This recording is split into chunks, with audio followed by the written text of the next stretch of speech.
Welcome to the Charron Zone.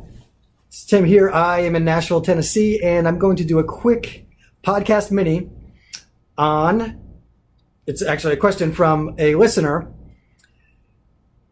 His question is, Tim, I'm a singer-songwriter, recording artist, and I'm having a hard time putting a band together and keeping a band together.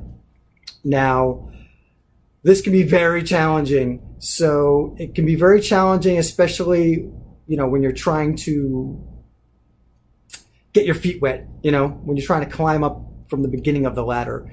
And what I did at the beginning, I started a band and it didn't work. It was hard. 4 or 5 decisions, 4 or 5 workloads, expectations, not for me. So my advice to you is look into, being the solo artist who hires a backing band or has professional backing musicians. So this way, if you're paying them, then you can hopefully find great professional musicians. And if they're not working out and you have differences of opinion or attitudes or approaches, then you can just replace them. And I've done it in different regions. So I have bands, guys, girls in New England, in Florida, in California, in Nashville, of course, out of Nashville. And everybody that I hire, I send them the material months in advance, and I expect them to be overly prepared. Nashville guys are notorious for being overly prepared and charting out all of the material, the covers they probably already know, but the originals, they chart them all out, Nashville number system or whatever works for them.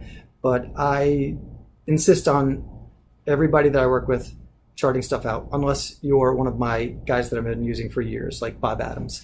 Then he charted them out years ago, so he doesn't need to anymore. But shout out to Bob Adams, my man. So that would be my advice, to try that out and see how it works. And as you're starting from the bottom, or if you're starting from if you're in the middle, if you're making strides and getting better shows and getting more fans, then you'll see that in making more money, then you can hire better quality musicians, I guess. But basically it's a process of elimination also, and it's a lot of work, but it's worth it, because if it's your thing and you want to be the boss, it's your business, your music, then you have the control of it.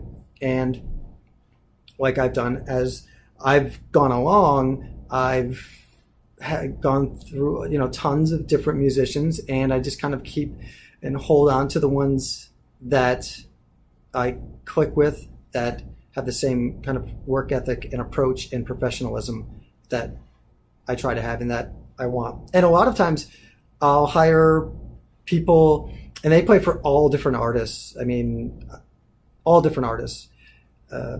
And a lot of times, they'll be playing with other people. So what I do is, in all of my regions, I have maybe almost three full lineups. So basically 3 lead guitar players, 3 drummers, 3 bass players, so that if I text, hey guys, got an offer for August 15th, and the drummer says, oh, I'm already booked, then I could just go to my second guy and say, hey man, can you play on this date? And if he can't do it, then I go to the third.